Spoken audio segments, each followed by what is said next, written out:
flash pops a starburst of light against the polished gleam of a royal tiara. Meghan, the Duchess of Sussex, smiles a picture of perfected grace. Her hand is tucked securely into the arm of Prince Harry. They are a vision of modern royalty stepping out of a blacked-out Range Rover onto the red carpet of the Invictus Games opening ceremony. The world's media erupts in a chorus of whirring shutters and shouted questions. She is the center of a global narrative, a woman whose every move is dissected, celebrated, and vilified. This is the Meghan Markle the world knows, or believes it knows. Now let us fade from that blinding light into the soft, dusty sun of a southern Italian afternoon. In a small, nameless village clinging to a hillside where the air smells of oregano and old stone, another life unfolds unseen. A young woman with dark curling hair and strikingly familiar features, the same high cheekbones, the same expressive brow, haggles quietly at a flower stall.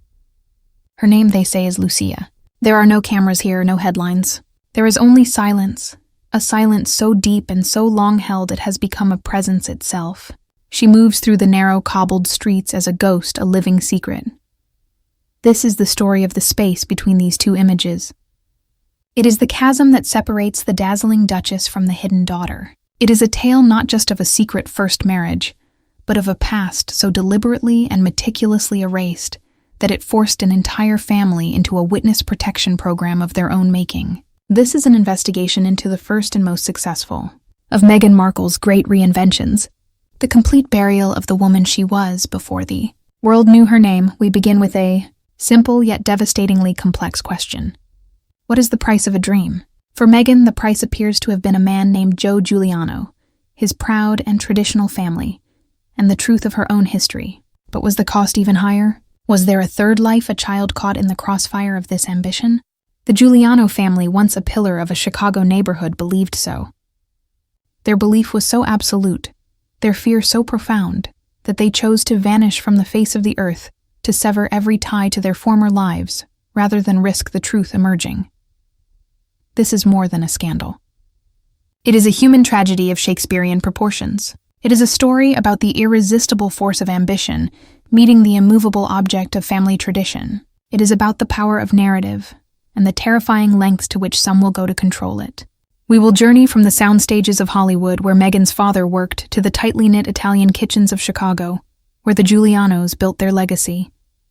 We will follow the paper trail of sealed documents and vanished lawyers, and we will listen to the whispers that have traveled across oceans and decades. We are not here to judge. We are here to uncover, to piece together the fragments of a story that was never meant to be told. This is the mystery of Meghan's first husband, the family that rejected her, and the daughter who may hold the key to it all. This is the story of the life Meghan Markle buried, and the haunting question that remains: can the past ever truly stay dead?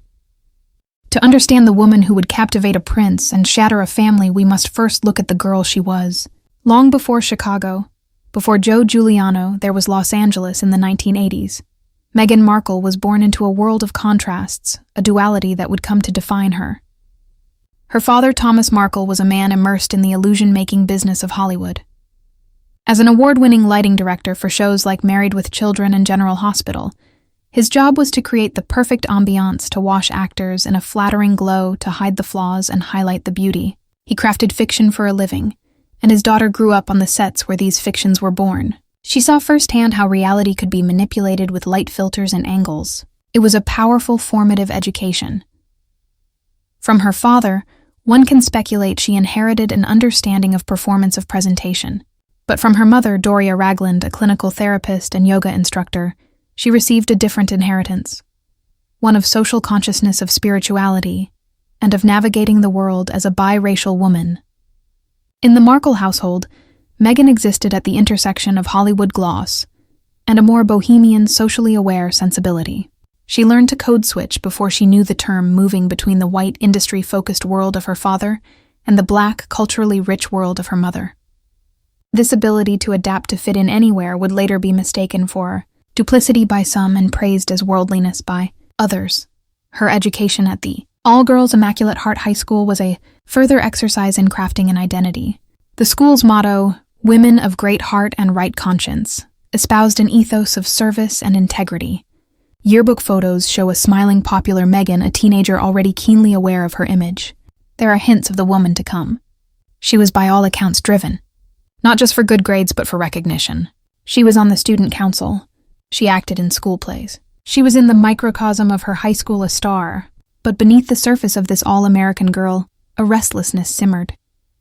Los Angeles, for all its size, can feel small when you're confined to certain circles. The world of Hollywood, while glamorous from the outside, is a rigid hierarchy. Meghan was on the periphery looking in. She had the taste of it through her father, but not the access. This taste of a world she couldn't fully enter likely created a powerful yearning. It's a common story in Los Angeles, the child of a behind-the-scenes player who dreams of being the star on the other side of the lights. For Meghan, the path wasn't as simple as mere nepotism. Her father's connections might get her a foot in the door, but they couldn't gift her the talent, the drive, or the ruthless ambition required to climb the ladder. This is where the narrative of the self-made woman begins to be crafted, a narrative that would later become a cornerstone of her public identity. But the truth, as always, is more nuanced. She was self-made, but from materials provided by a unique and privileged vantage point. She knew the blueprint of fame because she had grown up in its drafting room.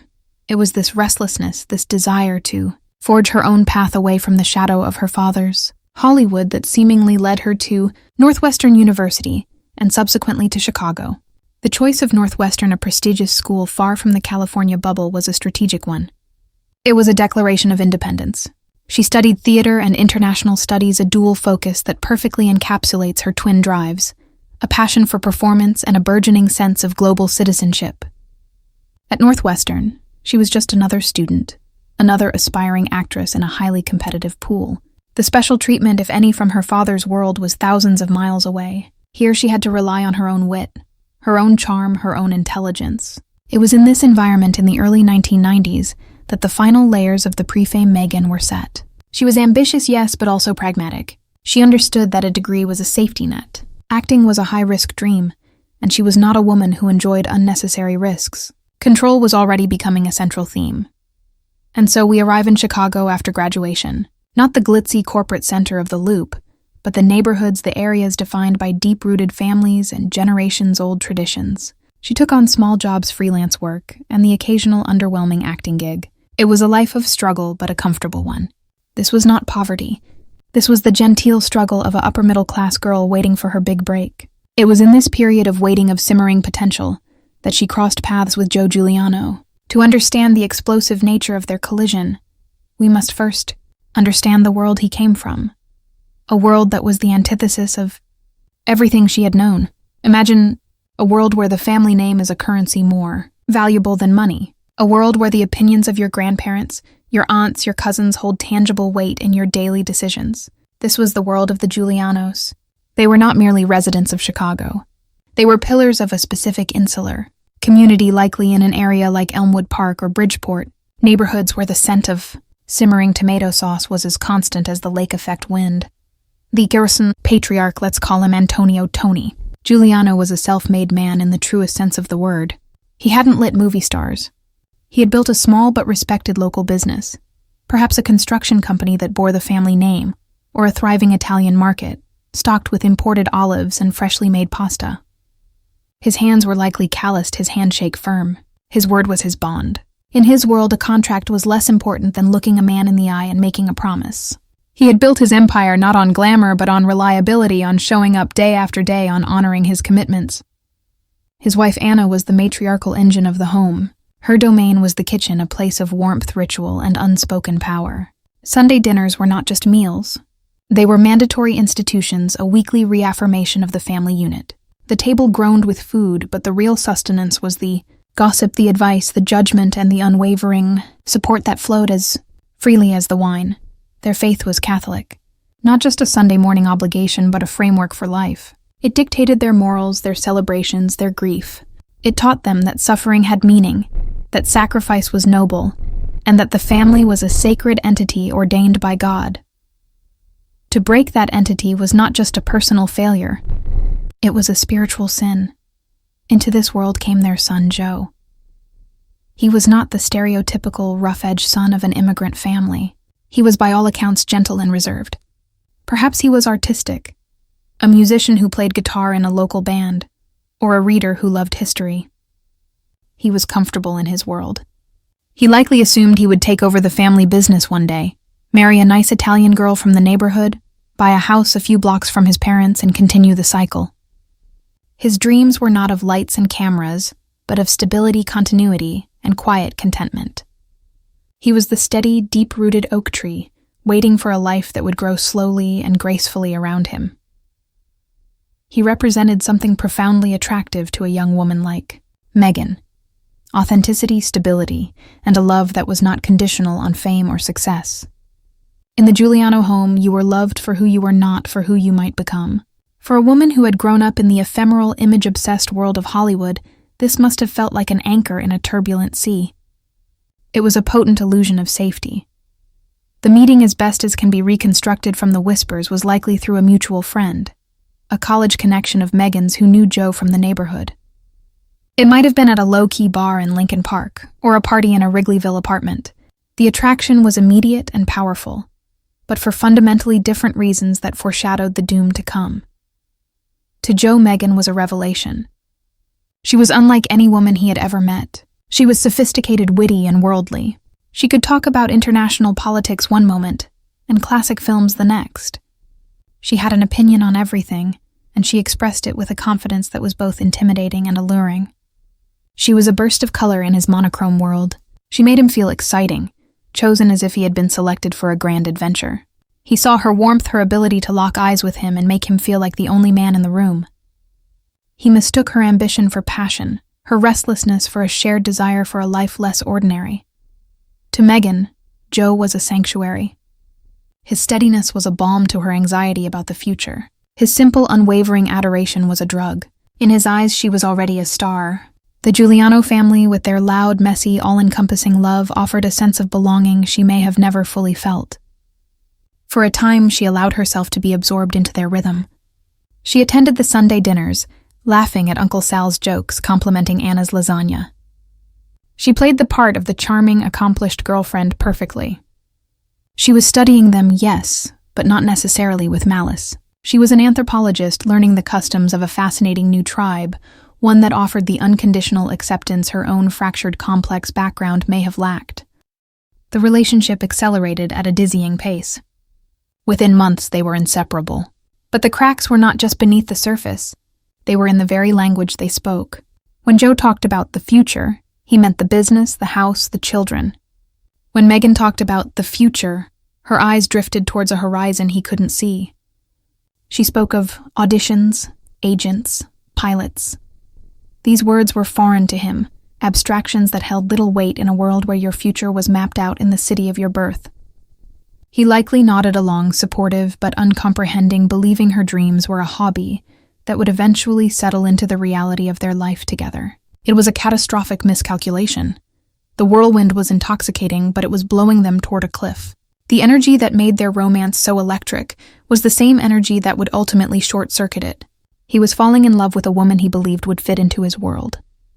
She was falling in love with a world she believed she could eventually leave behind, taking the best parts of its stability with her as a souvenir. The stage was set for a conflict that was not just personal but existential. The first true fracture, the one that sent a hairline crack through the foundation of their relationship, was likely a small thing.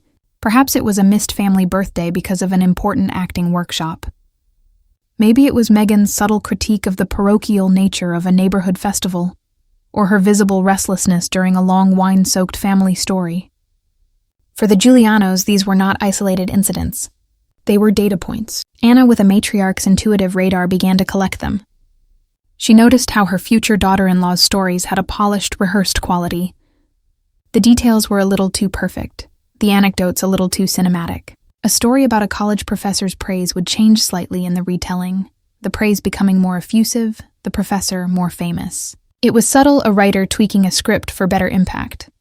The most cited example, the one that became symbolic for the family, was the graduation date. In casual conversation, Meghan allegedly mentioned graduating in a specific year, a claim that was later contradicted by the timelines of those who knew her in college. To an outsider, it might seem trivial, a misremembered date. But to the Giulianos, it was a key that unlocked a terrifying door. It wasn't the lie itself. It was the flawless, effortless delivery. There was no hesitation, no flicker of doubt. The lie was presented with the same calm sincerity as the truth. This was not the behavior of someone who was insecure or forgetful. This was the behavior of someone who was actively consciously editing. They began to wonder, if she could rewrite something as verifiable as her own graduation, what else was subject to revision? Her past, her feelings, her commitment to their son? Joe, caught in the middle, became a man at war with himself. The love he felt was real and powerful. The loyalty he owed his family was the bedrock of his identity.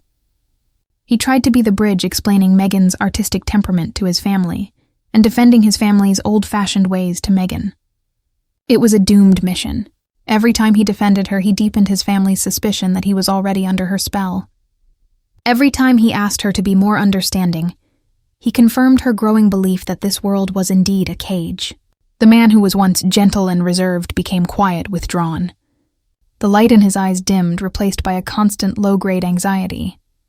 The relationship, once a source of joy, had become a source of immense weight. He was trying to hold together two tectonic plates that were determined to drift apart. The decision to elope to Las Vegas was not a romantic, spontaneous burst of passion. In hindsight, it looks like a tactical maneuver. It was a solution to an unsolvable problem. A traditional wedding with the entire Giuliano clan and all their expectations was an impossibility. It would have been a performance Meghan was unwilling to stage. A small local ceremony would have invited question, scrutiny, and the very family pressure they were trying to escape. So they chose Vegas, the city of illusions where reality is suspended and secrets are made. The ceremony, as described, was stark and transactional.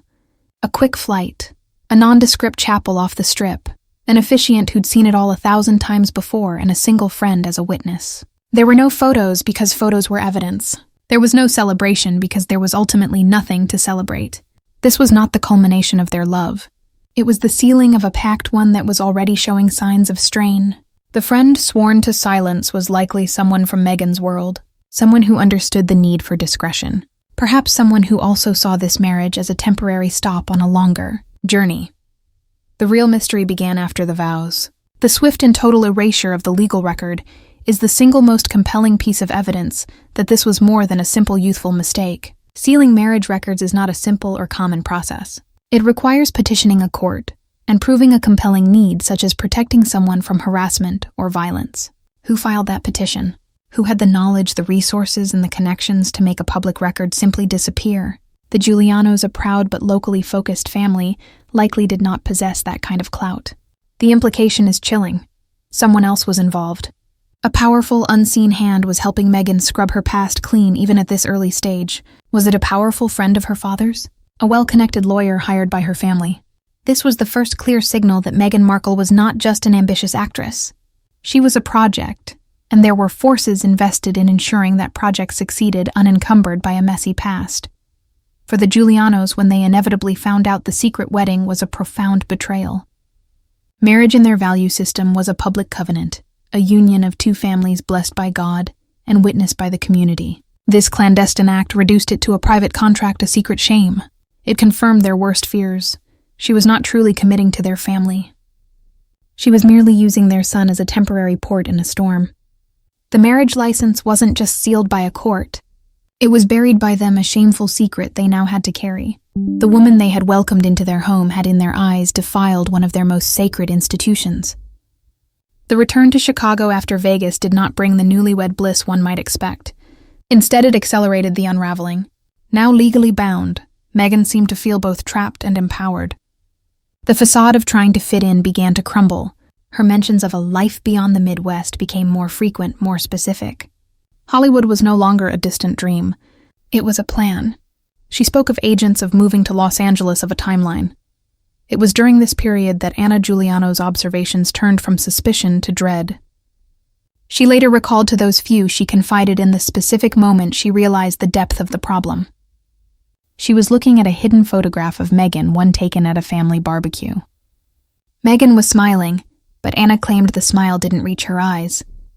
It wasn't love she saw, she would whisper. It was calculation.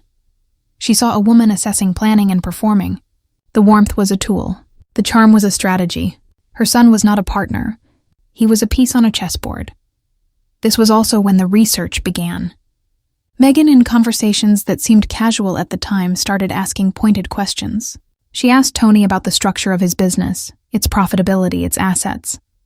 She asked Anna about family heirlooms, about inheritance, about their retirement plans.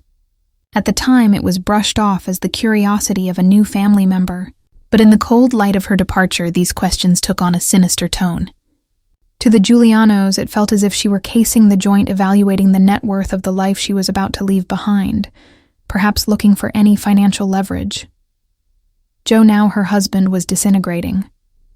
The man who once stood steady at the center of his family was now adrift. He was caught in a riptide of love for a woman who was becoming a stranger, and loyalty to a family that was watching him drown. Friends recalled he started losing his usual confidence, speaking less, retreating more. He was being hollowed out. The weight of the secret marriage, the family tension, and the dawning realization that his wife saw him as a stepping stone was too much to bear. His love for her was real, but it was a love that was actively destroying him. He was in a prison of his own making, and the door was locked from the outside. The final act was as cold as it was deliberate. The calls became less frequent. Her visits to the family home stopped altogether. The tension in the Giuliano house was a physical presence, a thick silence broken only by the worried whispers of his parents. Joe's father, a man of few but weighty words, finally delivered the verdict.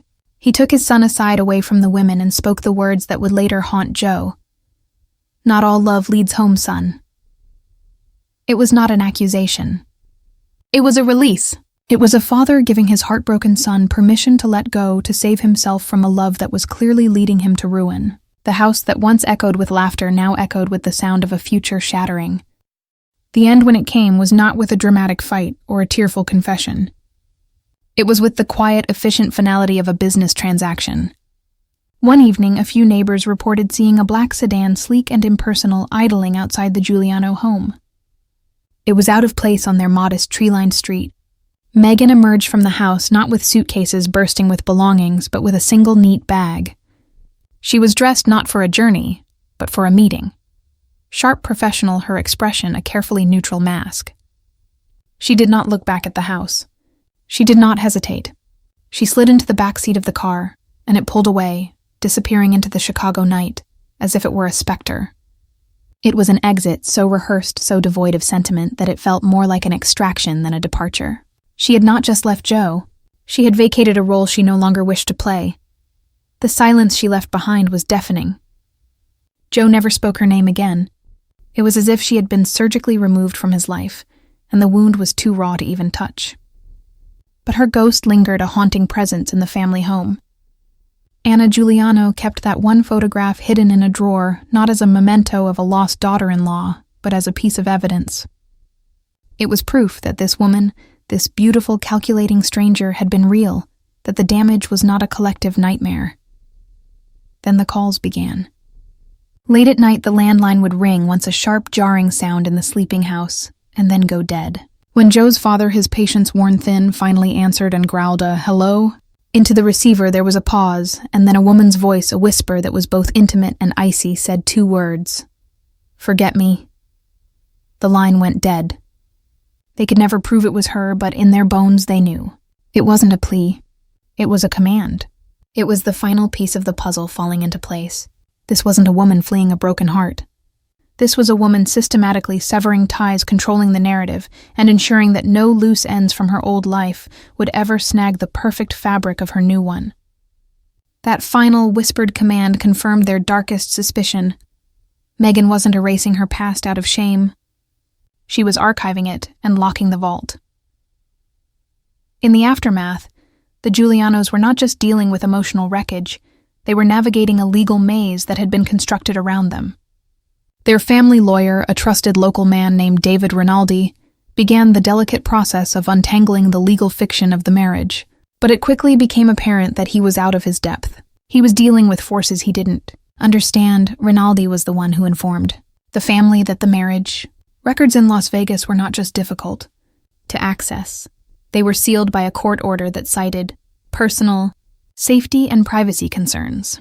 He confessed to Tony Giuliano that when he tried to inquire further, he was met with a wall of polite but firm resistance from the Clark County clerk's office, a resistance that hinted at influences far beyond a simple request from a young actress. The dissolution of the marriage was not a public, contentious divorce.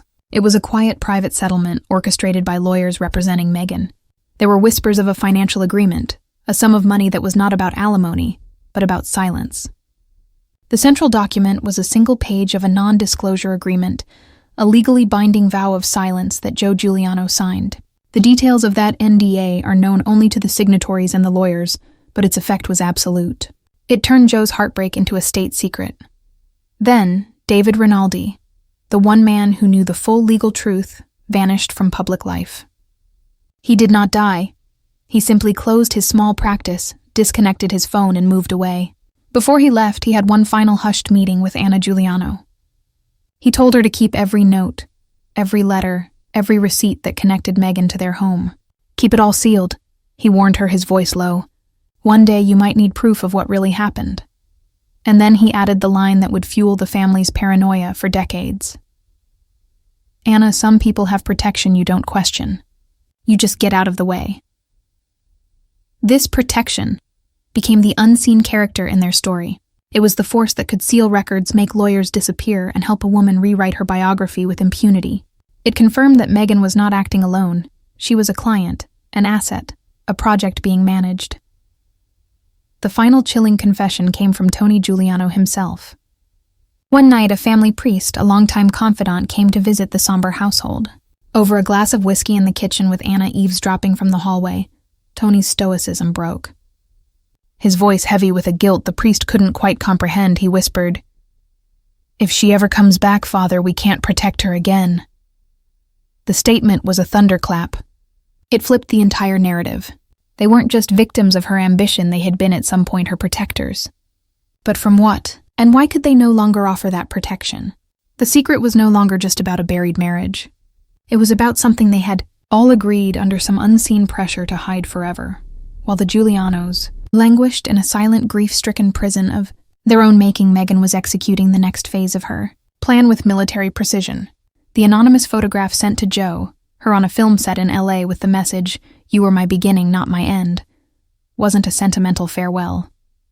It was a declaration of victory. It was her saying, "Look at the world I have entered. You are part of the past I have successfully shed." Her reinvention was breathtaking in its thoroughness. Public records were altered. Her college biography was scrubbed of any mention of a marriage or a time in Chicago. She appeared in the Los Angeles acting scene as a fresh-faced, unattached, and ambitious young woman with a perfectly curated backstory. The mechanics of this erasure are the stuff of legend in certain circles. It speaks to a sophisticated operation, one that likely involved private investigators, savvy publicists, and the aforementioned protection to quietly pressure data brokers and institutions. It was as if a team of editors had been set loose on the manuscript of her life, cutting out the chapters they deemed unworthy of the final bestseller. The Giulianos watched this from afar, in stunned, horrified silence. To see the woman who had broken their son now smiling from the pages of minor entertainment magazines was a unique form of torture. To the world, she was a plucky, aspiring actress. To them, she was a living monument to their betrayal and their powerlessness. Joe in particular could not escape her. Her face was beginning to be everywhere. He left his job at his father's firm, unable to bear the questions or the pitying looks. He retreated into the anonymity of a low-level accounting job, working late nights in a cubicle under fluorescent lights, a ghost himself. The cheerful young man who believed in simple love was gone, replaced by a hollow man, haunted by a secret he was paid to keep, grieving a woman he never really knew. The family began to plan their own disappearance. The decision was not made lightly. It was born from a compound of fear, grief, and a dawning realization that they were sitting on a secret that was only growing more valuable and more dangerous. They feared Meghan's rising fame would eventually lead a hungry journalist to their door. They feared the protection that surrounded her might see them as a liability. Selling the family business at a loss, closing generations-old bank accounts, and planning to leave the only home they'd ever known was an act of desperation. They weren't just moving. They were vanishing. They were choosing to become ghosts. Before the secret could destroy them completely, the Giuliano family's departure from Chicago was a masterclass in erasure, mirroring the very act they accused Meghan of perpetrating. The moving truck arrived in the pre-dawn gloom, its presence as furtive as a secret. Neighbors accustomed to the family's vibrant presence awoke to a void. The house stood hollow, its windows like dead eyes. Curtains, which had once framed scenes of lively family dinners, now swayed in empty rooms. The only thing that remained was the faint, ghostly scent of lemon polish on the furniture, a final, clean scent masking the chaos of a retreat. To the outside world, it looked like a sudden, if odd, relocation. But to those who felt the unnatural silence, it felt like a supernatural vanishing. The family had not just moved. They had folded themselves into the silence, becoming a part of the secret they carried, months into this silence. A former neighbor, Clara, a woman who had shared coffee and gossip with Anna for 20 years, received a small brown-wrapped parcel. It was addressed only with the initials AG, Anna Giuliano. Inside, nestled on plain tissue paper, was a delicate silver child's bracelet. It was tiny, meant for a wrist no older than 3 or 4. When Clara turned it over, her blood ran cold. Engraved in elegant script was a name, Lucia. No one in the Giuliano family had ever mentioned a child named Lucia. To Clara, the bracelet felt less like a forgotten trinket, and more like a message in a bottle tossed from a sinking ship. It was meant to be found, but its meaning was deliberately obscured. Driven by a mix of concern and morbid curiosity, she took it to the family's longtime parish priest. His reaction was more telling than any confession. His face, usually a mask of benevolent calm, went ashen. He refused to even touch the bracelet, pushing it back toward Clara as if it were radioactive. "Burn it," he told her, his voice trembling with an urgency that bordered on fear. "Forget you ever saw this. For your own safety, Clara, forget it." His terror was a contagion, confirming that the Giuliano's exile was not just about a broken marriage, but about something far more profound, something the church itself was afraid to touch. Meanwhile, in the vacuum left by their disappearance, rumors began to metastasize within Chicago's tight-knit Italian community. Some claimed the family had fled to a small village in Calabria, the heel of Italy's boot. Others whispered they were in Canada under new names. But woven through all these theories was a single chilling and persistent claim: the Giulianos had not fled alone. They had taken a little girl with them, and the most explosive part of the rumor was that this child, Lucia, was not Joe's daughter. She was Meghan's. The idea seemed ludicrous at first, but as people began connecting the fragments they had previously ignored, a terrifying picture gained credibility. Anna's sudden withdrawal from public life coincided not with the marriage's end, but months later. Tony's decision to sell a profitable family business at a staggering loss was the act of a man who needed liquidity and a clean break fast. The lawyer Rinaldi's disappearance after a private meeting suggested a final piece of damning information had been delivered. This was not a retreat born of guilt. This was an escape driven by pure, unadulterated fear. And at the center of that fear was a child who officially did not exist. Investigative threads followed years later would lead to a small, sun-baked village in Sicily. There, locals spoke of a quiet couple who had arrived in the late 1990s. They kept to themselves. The woman who introduced herself as Anna Lucia was kind, but carried a stern, unyielding air of sadness. The man, Joseph, was a shadow, speaking little and never making eye contact. They had a young girl with them, a quiet child with strikingly dark and expressive features. The girl was homeschooled, rarely seen playing in the piazza with the other children. The villagers, respecting the deep-seated southern Italian code of omertà, silence, did not ask questions. Secrets there were a currency everyone understood and knew better than to spend. This life in Italy was the negative image of the one they had left behind. In Chicago, they were a vibrant part of a community. Here they were defined by their absence from it. Their existence was a performance of normalcy, laid over a foundation of constant low-grade terror. Every stranger was a potential threat. Every official document a risk of exposure. They were guarding a human secret, a living, breathing girl whose very existence could, they believed, detonate multiple lives. While the Giulianos lived in the shadows, Meghan's star continued its inexorable rise. Her biography was now a polished gem free of any flaws or inclusions. The messy Chicago chapter, the secret marriage, the whispers of a child, all of it had been expertly faceted away. She was the picture of a self-made woman, her past a clean, linear path to success. The contrast was absolute. One woman building a global brand on a curated story, and a family hiding in a remote village protecting the truth that could shatter it. The little girl in Sicily was the ghost in Meghan's machine, the living proof that the official narrative was a masterpiece of fiction. Decades passed. The world moved on, and Meghan Markle became a duchess, her story etched into global history. The Giulianos became a footnote, a forgotten rumor. But the digital age has a way of exhuming buried secrets. In 2024, an independent journalist named Aaron Vale, specializing in untangling the webs of the powerful, began a deep dive into the pre-royal life of Meghan Markle. His interest was piqued by the persistent, unverifiable whispers of a first marriage. His initial foray into public records was a lesson in frustration. It wasn't that he found nothing. It was that he found evidence of erasure. He found the ghost of David Rinaldi in old bar association directories followed by a void. He found property records for the Giulianos that ended abruptly. He located the sealed marriage index in Clark County, a digital tombstone with no information. What he found wasn't evidence. It was the shadow where evidence should have been. It was a void that had been deliberately, professionally carved out. Then he received the email. It was from an encrypted, untraceable server. The subject line was blank. The body contained only 2 words. She knows. Attached was a single grainy photograph.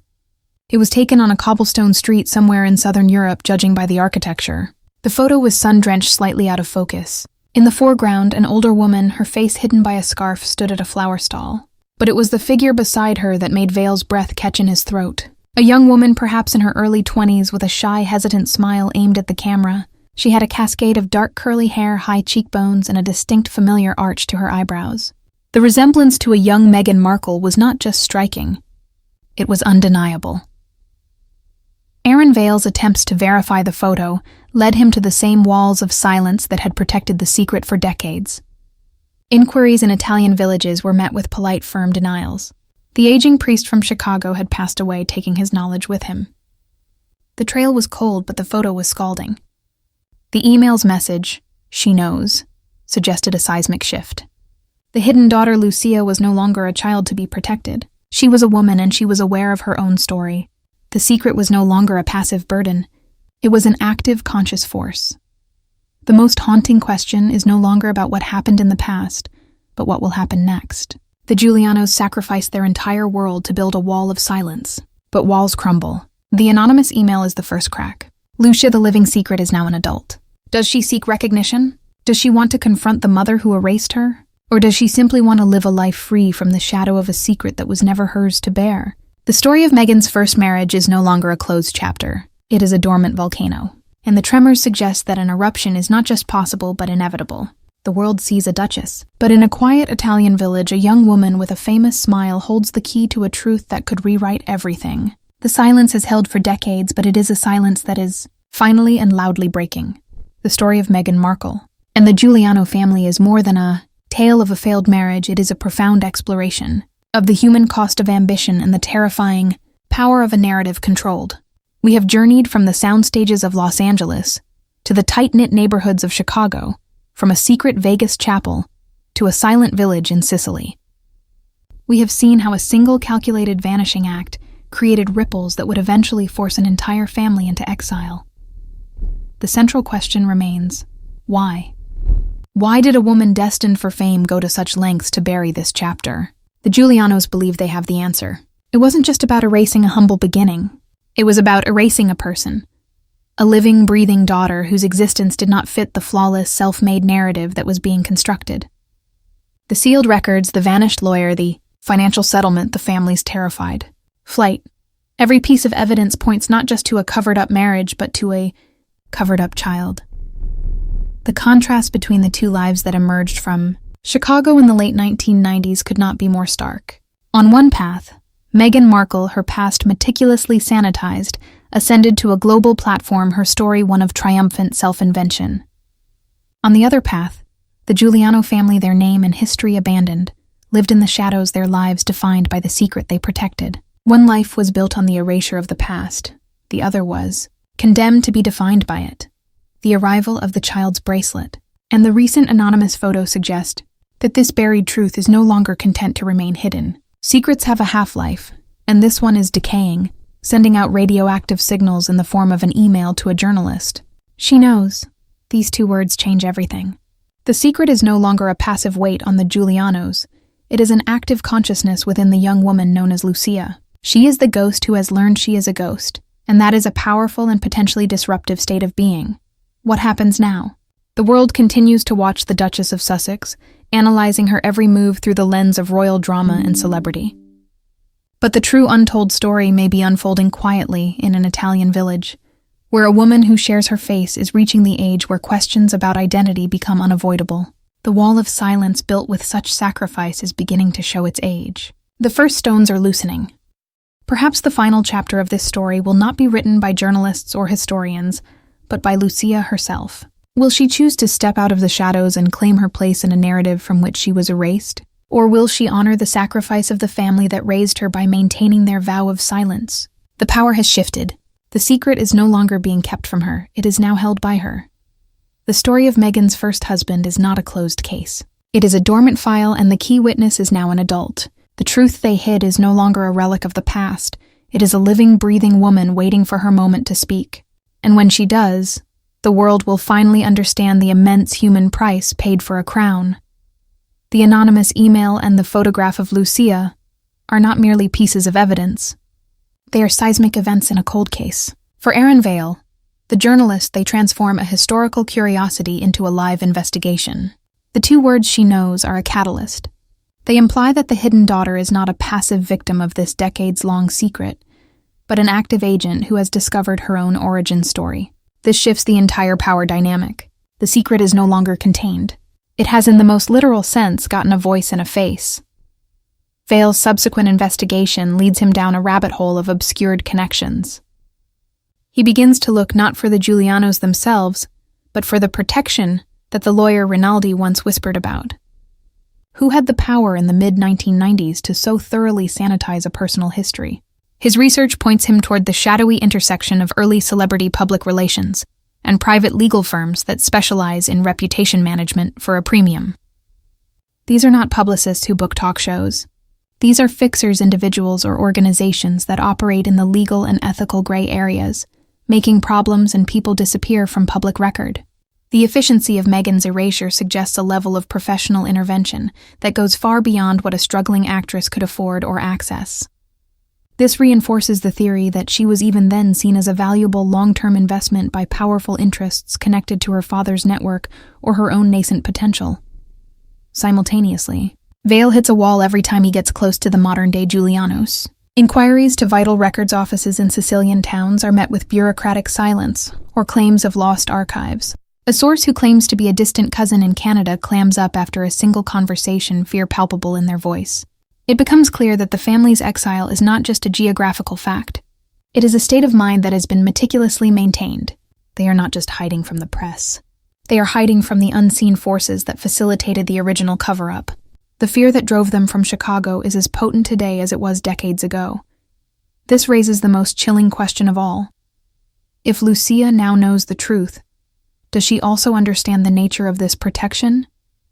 Does she comprehend that seeking acknowledgement from her biological mother could mean confronting not just a personal rejection, but a powerful, well-funded apparatus built to ensure her continued non-existence? Her safety and the safety of the Giulianos who raised her may still depend on their silence. The story of Joe Giuliano and the hidden child is not an isolated incident in Meghan's life. It is the foundational trauma, the prototype for a pattern of behavior that would later play out on a global stage. The themes are hauntingly familiar. The intense whirlwind romance, the rapid integration into a traditional insular institution, the growing tension between personal ambition and institutional expectations, the perception of cold calculation beneath a charming facade, and finally the dramatic scorched earth exit, accompanied by a powerful narrative of victimhood and rebirth. The Giulianos would watch the Megxit crisis unfold with a devastating sense of déjà vu. The accusations of a lack of support from the institution, the feeling of being trapped and misunderstood, the decisive break to create a new, controlled life in California, it was all a grim echo of their own experience. The royal family, in their view, was simply a larger, more gilded version of their own Chicago home. Another cage from which Meghan needed to escape another narrative she needed to reclaim and rewrite. The same polished smile that hid a calculation from Anna Giuliano was now being beamed to the world, selling a story of liberation. This parallel suggests that the secret Meghan carries from Chicago is not just a single buried fact, but a core part of her psychological blueprint. The need to control her story, to surgically remove elements of her past and present that do not fit the desired narrative, is a survival mechanism first honed in the aftermath of her first marriage. For the British monarchy, a 1,000-year-old institution built on the slow accretion of tradition, encountering a personality forged in the fires of such personal reinvention was a culture shock from which it may never fully recover. We are left at a precipice. The story is no longer buried. It is dormant, waiting for a single spark to ignite it. That spark is Joe Giuliano. The world sees a duchess, a global icon of modernity and change. But this narrative is built upon a foundation of profound silence and sacrifice. A man was left broken, a family was forced into exile, and a daughter was raised as a secret. The polished, empowering story Meghan tells the world exists only because a much darker, more complex story was successfully hidden. The anonymous email proves that the containment has failed. Lucia is no longer a child to be protected, but a woman with agency. The power has fundamentally shifted. The question is no longer if the truth will emerge, but how. Will Lucia choose a quiet life honoring the immense sacrifice of the family that raised her? Or will the pull of her own identity, the desire to look into the eyes of the mother who gave her away, prove too strong? What would she even want? Recognition? An apology? A place in the story? Perhaps the most shocking revelation is not the existence of a first husband or a hidden child, but the sheer scale of the operation required to keep them hidden and the depth of the fear that continues to keep them silent. This is not a simple scandal. It is a lifelong, multi-generational epic of ambition, betrayal, and survival. The final chapter of Meghan Markle's hidden past has not yet been written. It is being written every day in a small Italian village, in the heart of a young woman who holds the power to redefine everything. The silence that has held for decades is now a fragile thing. It is a breath being held, and soon it must be released. The truth after all this time is finally ready to breathe.